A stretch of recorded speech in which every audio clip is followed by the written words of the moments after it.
देख रहे हैं इंडार्क राजकुमार के साथ। दोस्तों, आज की कहानी में हमने पहले और अंतिम भाग को प्रस्तुत किया है, तो आप इस कहानी को अंत तक देखें। तो चलिए बढ़ते हैं आज की कहानी की ओर।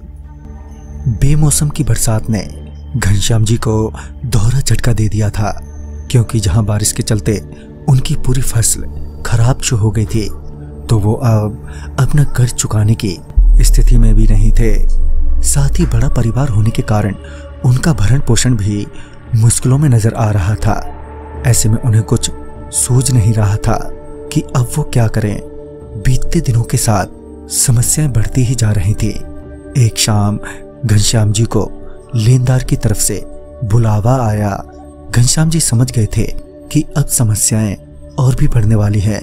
खैर, घनश्याम जी लेनदार के घर पहुंचे, जहां लेनदार ने उनसे कहा, हाँ भाई, तेरी फसल तो बर्बाद हो गई, तो ऐसे में कर्जा कैसे चुकाएगा तू?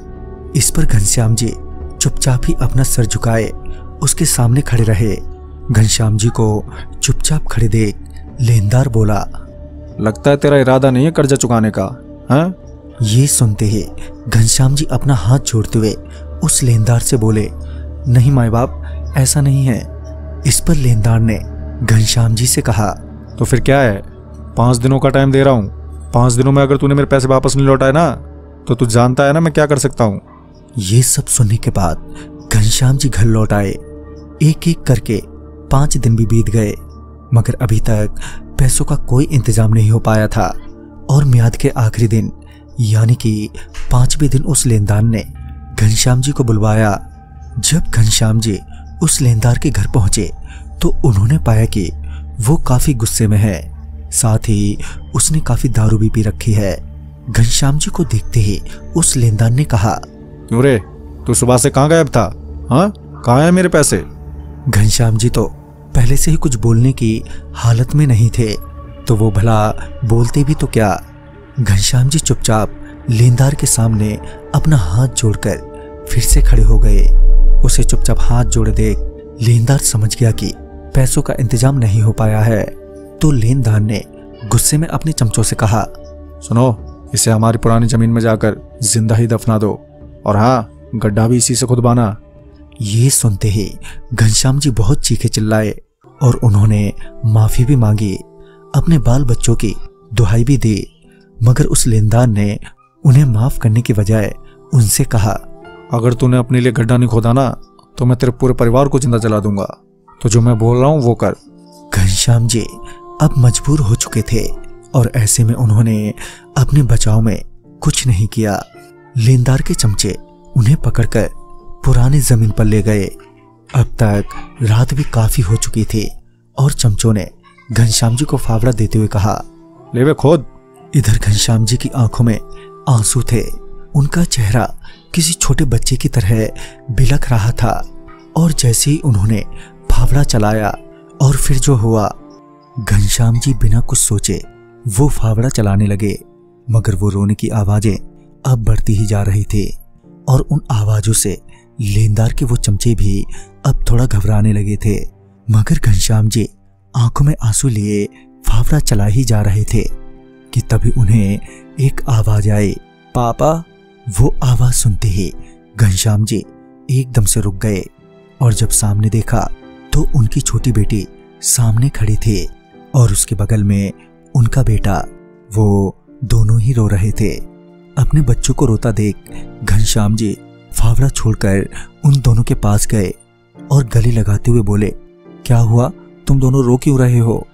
इस पर उनकी बेटी बोली, पापा आप क्यों नहीं आए घर पर? तो इस पर घनश्याम जी ने अपनी बेटी से कहा, बेटा वो क्या है कि मुझे नया काम मिला है, तो मैं ये काम खत्म करके घर आने ही वाला था।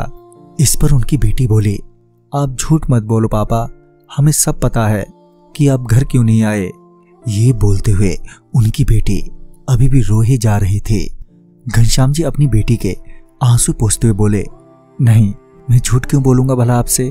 अभी उन्होंने इतना कहा ही था कि उनका ध्यान बच्ची के चेहरे पर गया, जो अब नीला पड़ चुका था। फिर उन्होंने ध्यान से अपने बेटे की तरफ देखा तो उसका भी चेहरा नीला पड़ा हुआ था। ये सब देखकर घनश्याम जी एकदम से घबरा गए थे और अपने बच्चों से घबराते हुए बोले, क्या हुआ तुम दोनों को?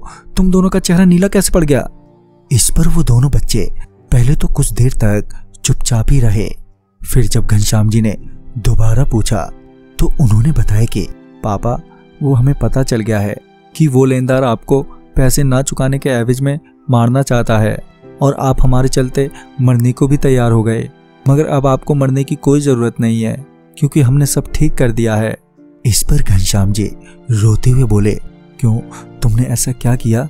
तो इस पर उनके बच्चों ने कहा, हम तीनों मर गए हैं ताकि आपको मरना ना पड़े। ये बोलते हुए उन बच्चों ने घनश्याम जी के पीछे इशारा किया। जब घनश्याम जी ने अपने पीछे की ओर देखा तो उन्होंने पाया कि उनकी बीबी खड़ी है और उनका भी चेहरा उन बच्चों की तरह नीला पड़ा हुआ है। साथ ही उनकी बीबी के हाथ में उस लेनदार की गर्दन थी। घनश्याम जी ये सब देखकर हैरान हो गए। इससे पहले घनश्याम जी कुछ बोलते कि वो तीनों हवा में गायब हो गए। घनश्याम जी इस हादसे से पूरी तरह से टूट गए। उन्हें लेनदार से छुटकारा तो मिल गया था, मगर अब उनके पास कोई कारण नहीं बचा था जिंदा रहने का, जिस वजह से उन्होंने खाना पीना छोड़ दिया। गांव के लोगों ने उन्हें समझाने की बहुत कोशिश की, मगर उन्होंने किसी की ना सुनी और अपनी ही जिद पर अड़े रहे और अंततः वो भी एक दिन अपने परिवार के पास पहुंच गए। तो दोस्तों, इस कहानी में बस इतना ही। कहानी आपको पसंद आई हो तो लाइक शेयर करें और साथ ही हमें कमेंट बॉक्स में जरूर बताएं। तो मैं आपका दोस्त राजकुमार जल्द ही मिलूंगा ऐसी ही एक नई कहानी के साथ। तब तक के लिए बाय एंड टेक केयर।